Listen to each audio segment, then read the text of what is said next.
sama ng loob ko kasi gusto niya kunin lahat ng akin na pinagpaguran ko.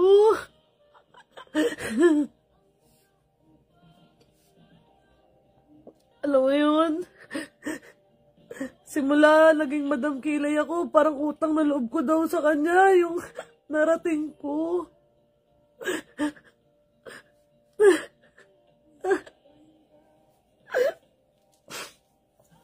Tapos yung i-chismis ka pa sa ibang tao na maldita daw ako. Yung ate ko mga chaps, yung kanang kamay ko Joy Cobillan yung pangalan niya.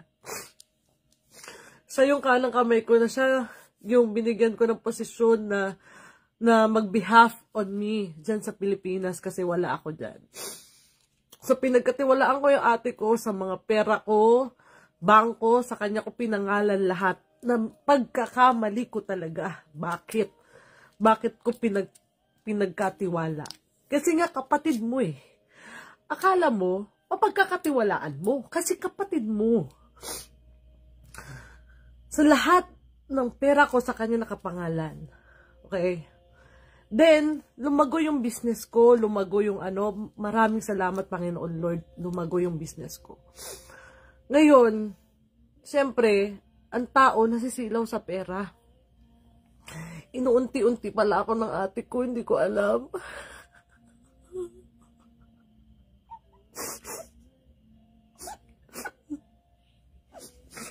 Tapos, ngayon, gusto ko nang kunin yung akin. Ako pa yung luluhod.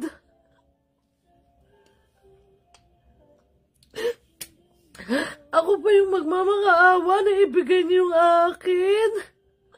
Milyon yung pera ko na gusto niya maging kanya. Hindi lang yun eh. Mga chaps, ang sa akin lang naman, bakit kailangan ko pang lumuhod? Diba? Simulat sa pulang ate ko, sinasahuran ko mga chaps. Every month. Monthly. May sahod yan siya. Monthly. Ang trabaho lang ng kapatid ko is pumunta ng bangko, mag-withdraw, magpasahod sa mga empleyado ko. Pero may sahod din siya. Bukod pa yung pamasahin niya, bukod pa yung panggas na nilang mag-asawa, bukod pa yung pagkain nila, iba pa yun. Bukod pa yung hindi ko alam na miscellaneous pag nagpapa-withdraw ko ng cash. Kunwari may papabili ko, pag ganyan-ganyan, hindi ko alam kung may kinukupit ba doon. Wala na, hindi ko nabilang yun eh. Siyempre, malay ko ba doon? Diba? Wala na akong doon. Tsaka hindi ko naman na binibilang kahit pa 1,000 eh. Kasi kapatid ko nga, dahil pinagkakatiwalaan ko nga, 'di ba? And then, nung eto na, mga chaps, nalaman ko, nagsimulat sa pool, pati stocks, ninanakawan ako sa mga product ko. Hindi naman ako ganun eh. Kasi, sa totoo lang, lahat simulat sa pool, pasan ko ang pamilya ko, mga chaps. Pero hindi ako nagreklamo. Breadwinner ako ng pamilya ko, never ako nagreklamo. Sa mga nakaka-relate dito na OFW, alam nila yan siguro. Yung nararamdaman ko, marami nakaka-relate sa akin. Never tayong sumuko, never tayong nagreklamo. Lahat binigay ko. Pero hindi ko sinusumbat yun eh. Ang gusto ko lang makita ng ate ko, ma-realize niya yung mga ginagawa ko mabuti. Bakit niya ako pinapahirapan ng ganito? Hindi ko naman yun pinanalo sa loto. Lahat yan pinaghirapan ko. Ang dahilan niya sa akin, kikitain ko pa din naman daw yung kinuha niya. Yung kukunin niya pa na milyon. Oo, kikitain ko, pero pagpapaguran ko pa ulit. Kikitain ko, pero pagpapaguran ko pa ulit. Hindi nila iniisip yun. Hindi naman ako habang buhay vlogger. Hindi naman ako habang buhay kumikita ng ganito. Napapagod din ako. Diba? Napapagod din ako.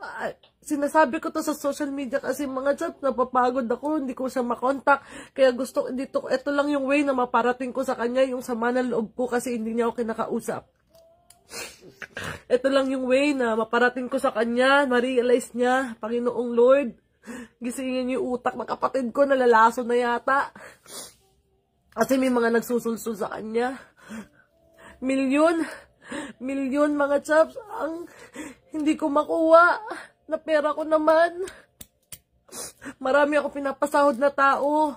Lahat yun nakatenga dahil sa kanya.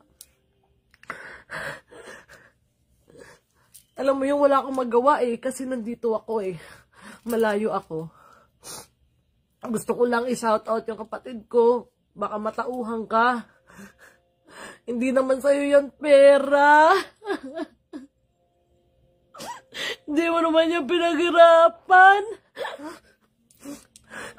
Bakit kailangan mo kong gantuhin? Hindi ka ba nahihiya? Sa mga tao dyan nakakakilala sa'yo na ganyan ka. Nagsisimba ka palagi. Tapos ganyan ka. Magnanakaw ka. Lahat ng meron ako, gusto mo matanggal sa akin. Gusto mo magdusa ako. Bakit? Anong kasalanan ko sa'yo? Lahat naman binigay ko sa inyo, pati mga anak mo. Hindi ko inaano yung mga anak ko, lahat. Binigay ko kung anong gusto nila, binibigyan ko sila. Hindi ako nagsusumbat. Gusto ko lang ma-realize mo yung mga ginawa kong maganda. Ang masakit pa pati kuya ko, naghahati pa kayo sa pera na kinukuha nyo sa akin. Ano ba ako? Hindi naman ako dito nagtatay ng pera. Kailangan ko magtinda ng kape, kailangan ko mag-vlog para lang magkapera ako. Tapos gaganyanin niyo ako. Hindi kayo magtrabaho. Hindi kayo magtrabaho. Magtrabaho kayo para maranasan yung hirap na nararanasan ko. Mga tamad. Mga umaasa na kayo sa akin. Magtrabaho kayo. Panginoon Lord, bigyan mo ng trabaho itong mga taon to para maranasan nila yung hirap. Ang sarap kumita ng pera na pinaghirapan mo. Ipapakain mo sa anak mo, galing din sa akin. Ipapakain mo sa mga kapitbahay mo dyan, galing sa akin. Ipagmamalaki mo pa, nabibigyan mo yung magulang natin. Ano yung bibigyan mo sa magulang natin? Pera ko din.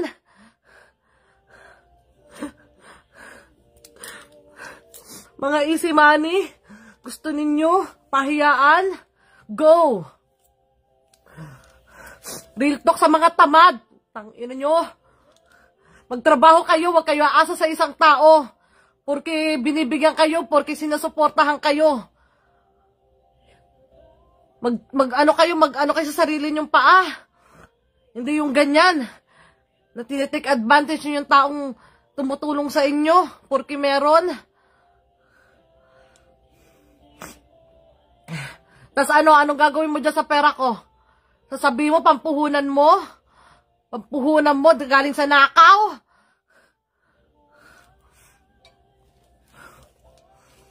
Nakikinig ka ng laman.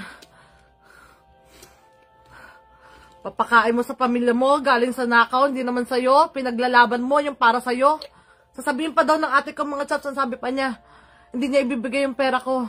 Kung hindi ko mabibigay yung parte niya. Anong parte mo? Wala kang pinaghirapan dyan, tanga.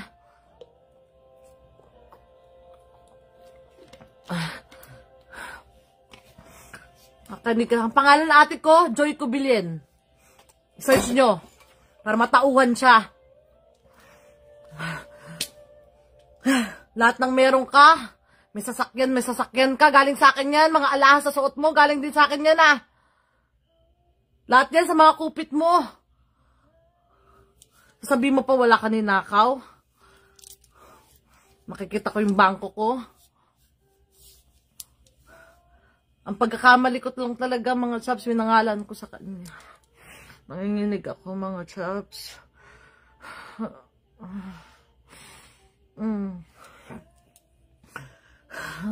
I'm shaking, hold on. Wala akong magawa kasi kakabalik ko lang galing Pinas eh. Kakauwi ko lang dito, sinamantala mo pa. Napagbalik ko rito, kukunin mo sa akin. Tapos ngayon, naglalagay ka sa account mo ng 2.5 million! 2.5 million, pera ko yon! Bakit kinukuha mo yon? Pera ko yon! 2.5 million! Pera ko! Tapos mag-withdraw ka pa ng 500,000 galing din sa pera ko! Kapal na mukha mo talaga!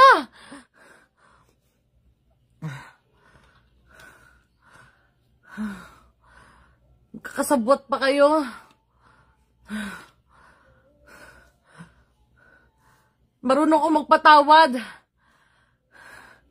Kung kakausapin mo lang ako, patatawarin naman kita eh. Kasi kapatid kita eh. Pero di na ako magtitiwala sa'yo. Kausapin mo lang ako.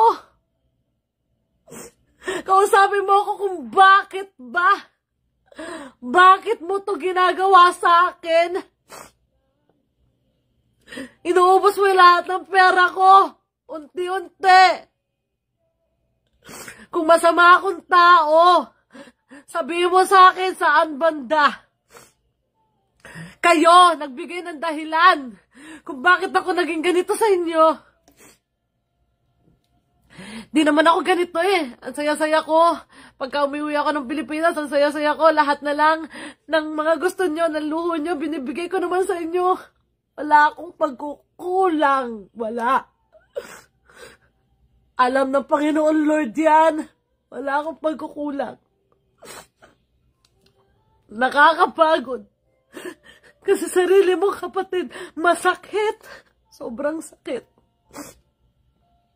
Kasi sarili kong kapatid, ginanito ako ng mga chaps. Nauubusin lahat ng meron ako.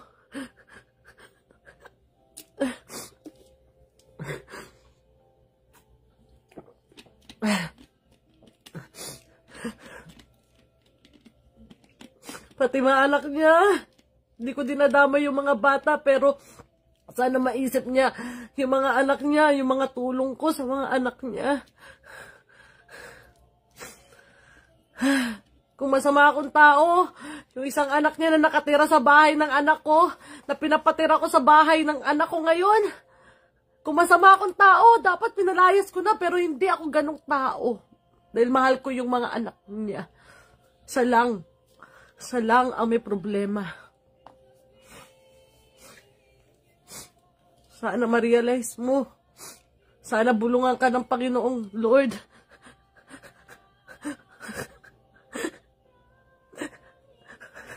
Bigyan pa ako ng lakas. Ayokong magkasakit. 8 months pa lang yung anak ko. Parang gustong-gusto mo na ganun mangyari sa akin para makuha mo lahat ng meron ako eh.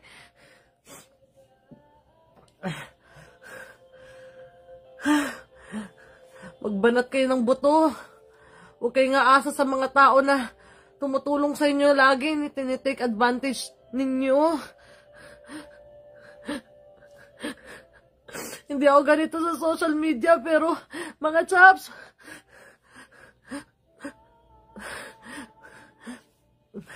hindi ko kasi makausap yung ate ko eh, binlock niya ako. Kaya dito ako naglalabas para makarating sa kanya yung mga chismosa dyan. Parating nyo sa mga nakakakilala sa ate ko. Parating nyo sa kanya tong video ko. Itong live ko. Hindi nyo maintindihan. Yung mga nambaba sa akin, hindi nyo maintindihan kasi wala kayo sa sitwasyon ko. Mga chaps, kung nasa sitwasyon ko kayo, hindi nyo kakayanin. Sa tinagal-tagal ng panahon, hindi pa ako madamkilay. Mahal ko ang pamilya ko. Kung anong meron ako, sinishare ko sa kanila. Hindi ako nagko-content dito about sa pamilya ko simulat sa pool kasi ayoko ng ganun. Pero ngayon, I'm burned out. I'm totally burned out.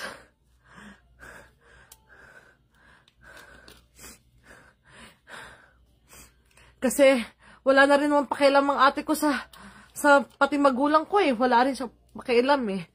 Kung anong sasabihin ng magulang ko sa kanya, hindi siya nakikinig. Ngayon, ibalik mo yung pera ko na para sa akin, hindi yan para sa'yo. Kapal na mukha mo.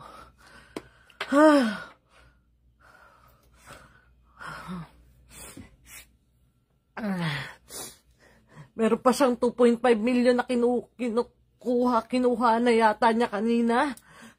Kung di pa tumawag sa akin yung bangko, di ko pa malalaman. May mga sarili kayong desisyon.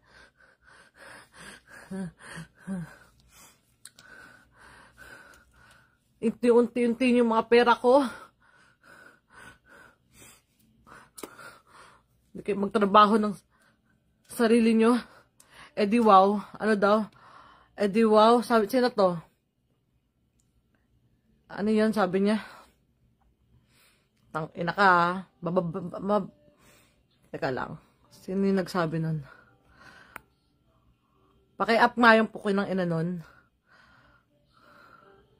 Asan yun? Eh di wow, kausapin mo kapatid mo. Wala kaming magagawa. Ano yan? Wala kaming, asan na ba yun? Tangina. Wait lang ah. Salamat ka, lumagpas ka. Tangina, ano talaga, marireal to kita. Ano yan? Eh, di ako sabi mo kapatid mo. Wala kami magagawa dyan. May paiyak-iyak ka pa. Ulul! Sino yan? Sino yan nagsabi niyan? Sino nagsabi niyan? Tangina ka ha. Judge Pakur sa Villamor. Gaga! Gaga ka! Pukin ang ina mo. Ha? Dito ka pa sa live ko ha. Tangina ka. Kung ayaw manood dito, ako wall ko to. King ina mo. Ngayon, kung wala kang pakialam sa live ko, pukin ang ina mo, lumabas ka ritong gago kang Judge Pakur sa Villamor ka. Tangina ka, hanapin kita. Wait ka dyan. Huwag mo akong tsetsempuhan ngayon, gago, dahil patola ako ngayon. Bad trip ako, masasali ka talaga sa rito ko, gago ka. Titignan ko profile mo, huwag ka mag-aano dyan ha. Tangina ka ha, sali-sali ka pa. Okay. Yan, okay. Tangina ka. Basag ka sa akin mamaya. Tangina. Out of the topic ka, gago ka. Gusto mo sa'yo mapunta yung pansin ko? Judes Pakur sa Villamor. Ito ba yun? Judes Pakur sa Kinemerot. Huwag ka magdi-deactivate. Yung ina mo. Maririlto ka sa aking hayop ka.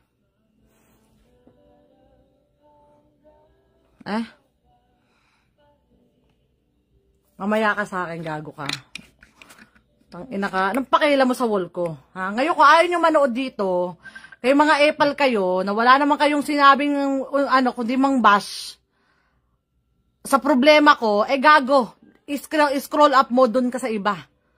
Hindi ko naman piniplease kayong lahat dito Ako naglalabas ng sama ng loob ko sa pamilya ko. Sa wall ko. Manood kayo kung manonood kayo. Kung ayaw nyo manood, nanggigigil kayo, naiinis kayo sa pagmumukha ko, ulul, umalis ka rito. Ina mo. Gago ka. Hindi ako masyadong nagbumura dito, pero this time, pukin ang ina mo. Mamaya kita i-stalk, gaga. Makahanap lang ako ng ibaba sa'yo, ina katatantarin kita. Ako pa sinubukan mo, baka marilto kita ng bonggang-bongga. Tingnan ko lang, di mo kakayanin. Inuulit ko kung mambabash lang kayo sa akin, dahil sa ginagawa ko rito ngayon, na nagrarant ako sa sama ng loob ko, tangina, sinabi ko ba manood ka? Wall ko naman to. Huwag ka manood dito, gago. Kung inis na inis ka, mamaya ka sa akin. Kaya tuloy na focus yung attention ko, pukin ng ina mo kang Judge Pakur sa Villamor ka. Ayop na to. Mukhang palamunin ka lang rin naman, pukin ng ina mo. Palamunin ka rin yata Gago ka, kaya ganyan ka magsalita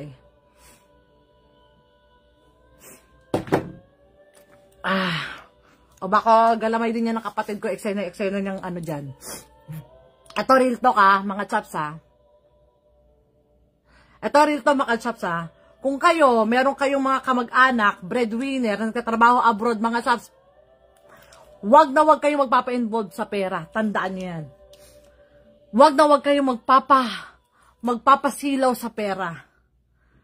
Ha? I know money is evil. Totoo yan. Money is evil. Pero mga chat, kung hindi naman sa'yo yan, hindi mo naman pinaghirapan yan, bakit mo aangkinin? Diba?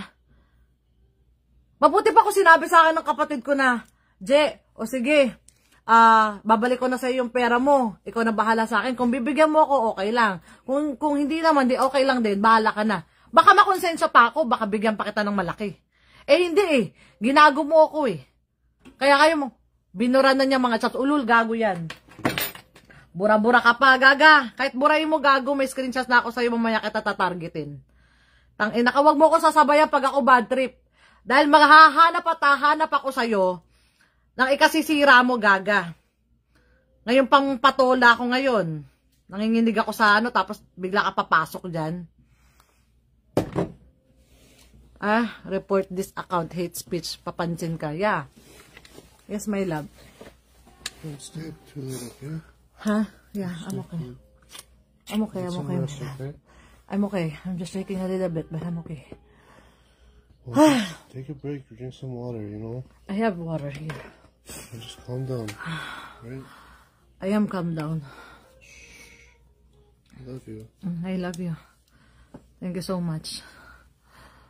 Na. Huwag kayong magpapasilaw sa pera, mga chaps. Ang mahirap lang kasi, kapatid mo, mas mabuti pang ibang tao pinagkatiwalaan mo kaysa sa makakamag-anak mo. Totoo yan. At least kung sa ibang tao pa, hindi ka masyadong masasaktan eh. Kung may nakawin sa'yo. Pero ito kapatid mo eh. Tinarantado ka ng bonggang-bongga eh. Lahat pa ng meron ka, gusto angkinin. Lahat pa ng meron ka, gustong angkinin. Ingitera kasi ang kapatid ko eh. Ito real talk lang din yan sa kapatid ko. Kung pinapanood niya to, yung mga chismosa dyan, iparating nyo to sa kanya.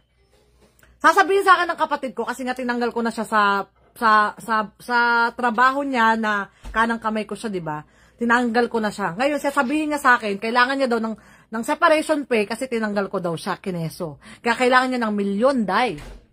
Milyon ang kailangan ng kapatid ko kasi nga, wala na daw siyang trabaho, ganyan-ganyan. Pati asawa niya, wala ng trabaho, ganyan-ganyan. Kung di ka ba masira ulo din eh. Ha? Ang laki-laki na pinapasahod ko sa'yo, buwan-buwan. Bet di ka nag-ipon. Paano? Inuuna mo yung luho mo. Inuuna mo yung alahas, inuuna mo yung sasakyan na wala ka namang parkingan, inuuna mo yung kung ano-anong mga luho na hindi naman karapat-dapat. Ultimo nga bahay, wala ka eh. O ngayon, paghahabol ka sa Tambol Mayor, ako ngayon na may kasalanan. Kasi tinanggal kita, wala ka ng trabaho, so kasalanan ko yun.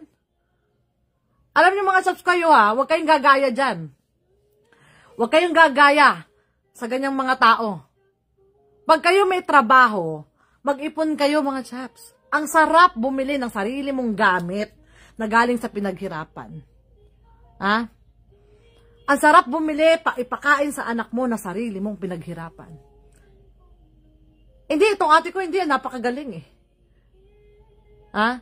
Kukunin niya yung pera na may inuunti-unti ako. Nung nakaraan nga, nagnakaw siya sa akin ng 150,000. Nandyan ako ha, sa Pilipinas noon. Pero hindi ko alam yun. 100, inuunti-unti niya, 150, 50, another 150, and then 50 ulit. Pag ganon-ganon.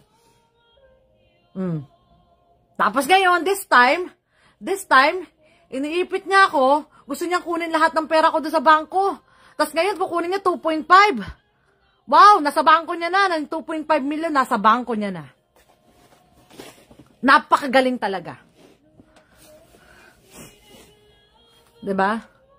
Nakakainis. Kasi wala kang magawa eh. Ano daw? Isa ka pa. Chik, sana maayos nyo na, sabi ni Ann Cordovis. Ano? Maayos nyo na lang problema nyo kaysa i-broadcast nyo. Kasi kahit baliktarin mo ang mundo, ate mo yan, magkadugo pa rin kayo. Kaysa nagpapahiyaan kayo in social media, once may mangyari sa isa sa inyo, kayo at kayo pa rin magdadamayan. Sinabi mo yan. Oo, totoo naman yun. Na kayo't kayo pa rin magdadamayan. Totoo naman yung sinabi mo, pero yung lamat sa magkakapatid, hindi mo maiintindihan yan, Ann Cordovis, kasi wala ka sa sitwasyon ko. Wala ka sa sitwasyon ko. Oo, kahit baliktarin natin yung mundo, kapatid ko yan. Pero hindi tinarantado ka na. Ano ako si Mama Mary? Gaga, hindi ako si Mama Mary. Matagal na akong nagtimpi. Hindi lang to yung isang beses, pang 3 beses na to. Kung alam mo lang, Ann Cordovis, paparating ko sa'yo, ha. Baka hindi mo kasi alam yung sitwasyon ko, Ngayon, kakwento ko sa'yo. Para maintindihan mo kung bakit ako nagkaaganito. This is the 3rd time na ginanyan ako ng kapatid ko. Every time lang na may ginagawa sa akin silang masama, madali kasi kong kausap. Napakabuti kong tao, alam niya ng mga nakapaligid sa akin, madali kong magpatawad. Pero, ngayon, at this time, naharap-harapan na, inuunti-unti na yung bangko ko. Tingin mo, kakalma ako? Kakalma pa rin ako? Ang layo ko. Sabi ko nga, hindi ako sa Mama Mary na lagi ako mabait, gaga. Nasasabi mo yan dahil wala ka sa sitwasyon ko. Nasasabi nyo yan kasi hindi nyo nararamdaman yung hirap na naramdaman ko before ko marating yung ganitong status ko sa buhay. Madaling sabihin yan. Nakadugo mo, ganito, ganyan. Madaling sabihin yan. Huwag mo nang ilabas sa social media. Tanga. Paano kung, ang tagal ko nga nagtimpi Halos 1 buwan nga Halos 1 buwan na hindi ko nilalabas sa social media. Pero this time, I'm burned out. Lahat ng, ikaw ba naman, milyon-milyon na nawawala sa'yo? Okay ka lang? Ikaw nga, sige, pari tayo ng katayuan. Milyon-milyon na nawawala sa'yo, okay ka lang? Tapos binla ka pa, ayaw ka pa kausapin, okay ka lang? Sige nga, palit tayo ng sitwasyon. Siyempre, hindi. Diba? Hindi laging mabait ka, day. Huwag ganun. Ilang beses ka nang naging mabait. Pero as of this situation, I'm done. I'm done. I'm tired. Lahat ng tao may hangganan. Pag sobra na, sobra na. Kung meron kayo sasabihin dito na against sa sinasabi ko, siguraduhin yung tama yung sasabihin nyo, Kasi kung ibabash nyo lang ako, kaya naman sinasabi nyo na, for the content, o kaya sinasabi nyo, bakit ka pa nagayaw-yaw dito sa social media, keme, binlock ako ng ate ko Kaya ako na ganito, para iparating sa kanya, kayo na magparating, kasi ayaw niya akong kausapin. Ayaw niya akong kausapin, pati magulang ko nadadamay na. So, this is the way para makarating sa kanya yung gusto kong sabihin. Hindi niyo maintindihan kasi wala kayo sa sitwasyon. Madam, bakit po may access siya sa bangko ko? Kasi nga ganito, pinagkatiwalaan ko siya. Okay? Nag-uumpisa pa lang ako sa business, nag-uumpisa pa lang ako ng Madam Kilay. Ang pagkakamali ko, na alam ko naman na pagkakamali ko, pinangalan ko sa kanya yung bangko. Na hindi ako ang co-owner. Siya lang ang nakapangalan. Pero, pumapasok sa kanya, alam niya na hindi kanya yun pera. Alam din niya ng mga distributor ko and reseller ko. Alam nila na hindi yung kanya pera. Kasi dumadaan sa kanya. Pero, kasi nga kapatid mo, wala naman sa usapan namin, hindi ko naman akalain na pag ganito na pala kalaki yung business ko, ganito yung gagawin niya sa akin. Kasi nga, hindi ako nag-focus dun kasi nga, ang laki ng tiwala ako sa kanya Diba? Ang laki ng tiwala mo kasi nga kapatid mo. Ano to? Ann, sana okay ka lang Ann Cordovis sana napaliwanag ko sa'yo ng maayos Ann Cordovis, simula mo na mag-live. Simula mo na mag-live, Ann Cordovis. Sana okay ka lang din. Sa mga kasi hindi mo maintindihan yung sinasabi ko dito. Hindi nyo alam yung feeling ng mga nasa ibang bansa na nagtatrabaho para sa pamilya and then gagaguhin ka lang din ng sarili mong pamilya. Tatarantaduhin ka lang din ng sarili mong pamilya. Milyon ang pinag-uusapan dito, hindi 100. Ano? Okay na lang sa akin? Ano ko? Si Jinky Pacquiao? Manny Pacquiao? Na okay lang sa akin? Kasi madali namang kitain? Makikitain ko yan, pero kakayurin ko pa. Bago ko kitain ulit. Diba? Ano ko? Nagtatay ng pera?